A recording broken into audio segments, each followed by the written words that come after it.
les petits loups, on espère que vous allez bien. Et aujourd'hui on va vous présenter un conte détourné qui s'appelle L'Ogresse Poilue.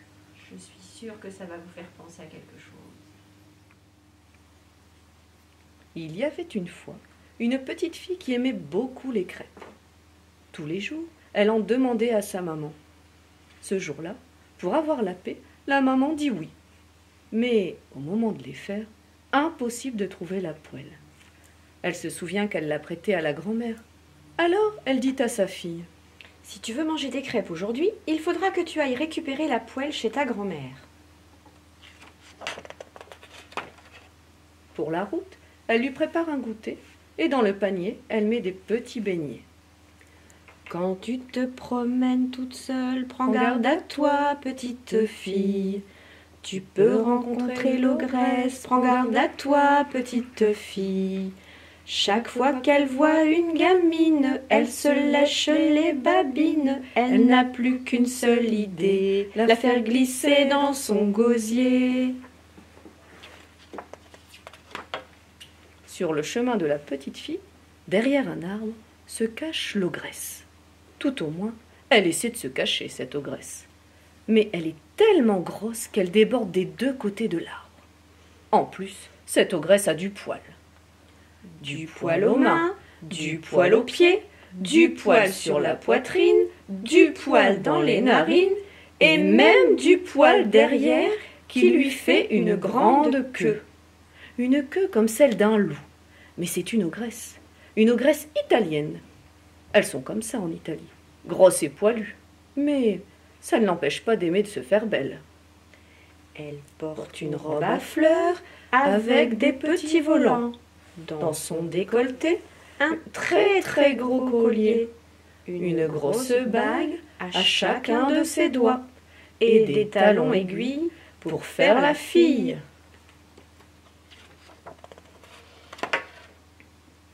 Bonjour, petite. Bonjour, madame. Où t'en vas avec ton panier, hein? Je vais chercher la poêle chez mémé. Mémé? La petite fille a dit qu'elle avait une mémé. Si je résiste à l'envie de la faire glisser tout de suite dans mon gosier, je pourrais y faire glisser et la petite fille et la mémé. Dis-moi, petite, elle habite où exactement, ta mémé? Elle habite de l'autre côté de la colline. Pour y aller, je vais prendre ce chemin-là. Au revoir, petite. Au revoir, madame. Moi aussi, je vais aller voir la mémé. Mais moi, je passerai par l'autre chemin. Pendant ce temps-là, la petite fille continue de marcher tranquillement sur la route. Mais voilà qu'au bout d'un moment, elle est obligée de s'arrêter car, juste devant elle, un fleuve lui barre le passage. Il n'y a pas de pont pour traverser, pas de bateau non plus. La petite fille est bien embêtée. Le fleuve la salue. Mi presento, sono Giordano, le fleuve qui tourbillonne. Tourbilloni, tourbillonno. La petite fille lui demande de bien vouloir le laisser passer de l'autre côté. Je veux bien te laisser passer, petite fille, si tu me laisses tourbillonner les beignets de ton panier. Alors, la petite lance ses beignets dans l'eau et aussitôt, le fleuve Giordano fait tourbillonner les beignets du panier. Puis, reconnaissant, il baisse doucement ses eaux. La petite fille traverse sans se mouiller les pieds. Entre-temps, l'ogresse arrive devant la maison de la grand-mère. « Quand tu es toute seule chez toi, prends garde à toi, petite grand-mère. L'ogresse peut venir chez toi, prends garde à toi, petite grand-mère. Chaque fois elle voit une mamie, ça réveille ses papilles. Elle n'a plus qu'une seule idée, la faire glisser dans son gosier. »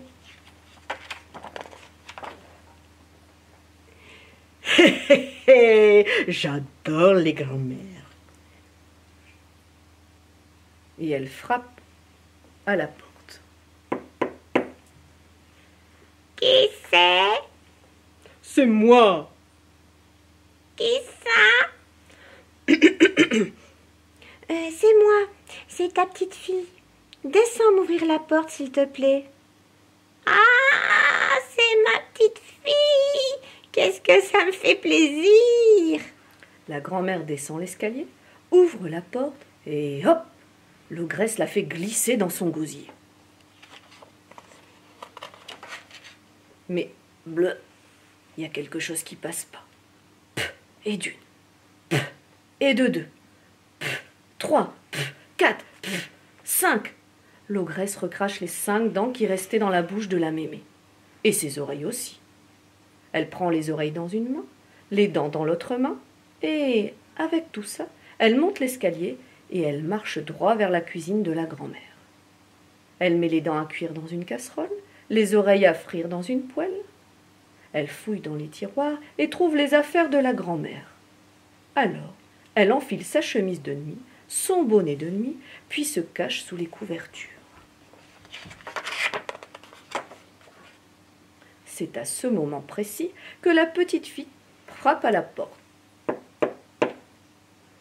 Qui c'est? Ça va, mémé? T'as une drôle de voix. Qui c'est? Ah, j'ai eu peur. C'est moi, mémé, ta petite fille. Descends m'ouvrir la porte, s'il te plaît. Je peux pas. Je suis malade. Je suis dans mon lit. Débrouille-toi. T'as qu'à passer par la fenêtre. Mais c'est trop. Eh bien, tu n'as qu'à passer par le trou de la serrure. Mais c'est trop petit. Alors l'ogresse mémé trouve une corde dans la chambre de la grand-mère. Elle la prend, va jusqu'à la fenêtre et la lance à la petite fille. La petite fille monte le long de la corde et dès qu'elle met le pied dans la chambre, vite, l'ogresse mémé retourne se cacher sous les couvertures. La petite fille lui demande aussitôt la poêle. La poêle? Mais qu'est-ce que c'est que cette histoire de poêle? Tu vois bien qu'il va bientôt faire nuit. Tu ne vas quand même pas rentrer chez ta mère à cette heure-ci, non? Allez, on verra ça demain. Viens te coucher avec mémé. Je te fais une petite place dans mon lit. Mémé, mais j'ai faim. Hein? Eh bien, tu n'as qu'à manger les haricots qui sont à cuire dans la casserole. La petite fille plonge la cuillère dans la casserole et goûte. Burk, c'est dur. Eh bien, tu n'as qu'à manger les beignets qui sont à frire dans la poêle. Burk, c'est mou. Bon, bah, tu mangeras mieux demain parce qu'il n'y a rien d'autre. Allez, viens te coucher avec mémé. Je te fais une petite place dans mon lit. Merci, mémé. Et bonne nuit. Bonne nuit, ma petite. J'attends qu'elle s'endorme et slop, je la mange. Mémé, pourquoi t'as du poil aux mains? Hein? J'ai du poil aux mains parce que j'ai mis trop de pâtes quand j'étais jeune. Mémé, pourquoi t'as du poil aux pieds? Hein? J'ai du poil aux pieds parce que j'ai mis trop de chaussures à talons aiguilles quand j'étais jeune. Mémé, quoi encore?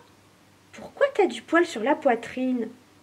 J'ai du poil sur la poitrine parce que j'ai mis trop de colliers quand j'étais jeune. Mais dis donc, ça suffit maintenant les questions. Il est l'heure de dormir. Allez, on dort, ferme les yeux. L'ogresse se retourne et la petite fille voit la queue poilue. Du poil aux mains, ça peut arriver. Du poil aux pieds aussi, moi j'en ai d'ailleurs. Mais une grande queue poilue comme celle-ci, ça j'en suis sûre. Ma grand-mère, elle en a jamais eu.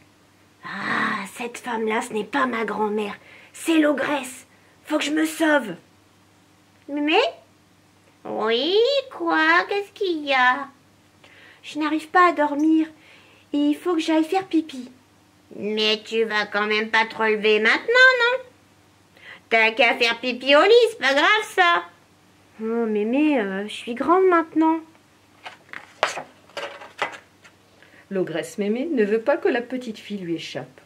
Alors, elle trouve un fil de laine et l'attache autour de la cheville de la petite. Puis, elle ouvre une trappe dans le sol qui donne accès à l'étable. L'ogresse mémé fait descendre la petite fille. Déroule le fil, déroule le fil, déroule. Mais la petite fille ne fait pas du tout pipi. Elle détache le bout de laine de sa cheville. Elle l'attache à la patte de la chèvre qui était là, dans l'étable. Chut. Ça y est, mémé, tu peux me remonter. Enroule le fil, enroule le fil, enroule. L'histoire ne dit pas si l'ogresse a mangé la chèvre ou si elle lui a laissé la vie sauve.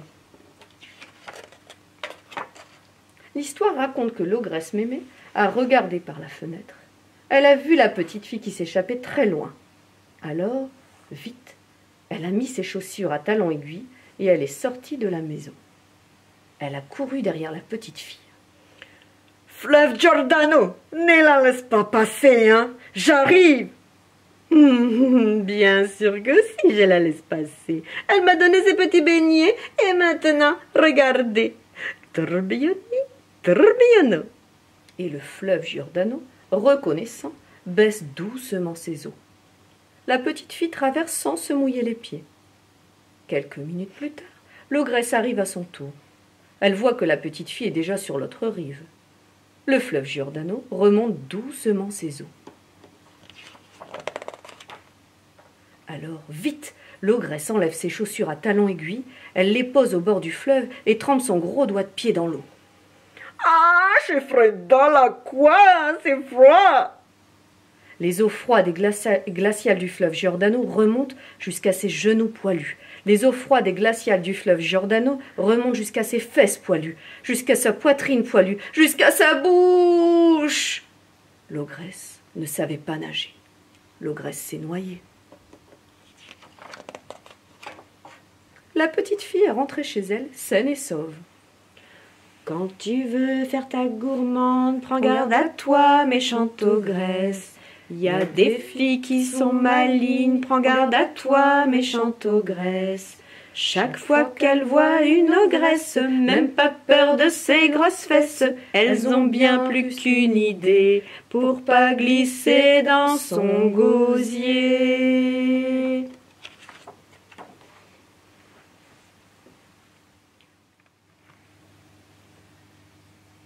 Voici l'ogresse à grosses fesses, grosse, grasse et bien épaisse, qui après son cours de danse décide de partir en vacances. Et elle part à vélo. Elle a chaud,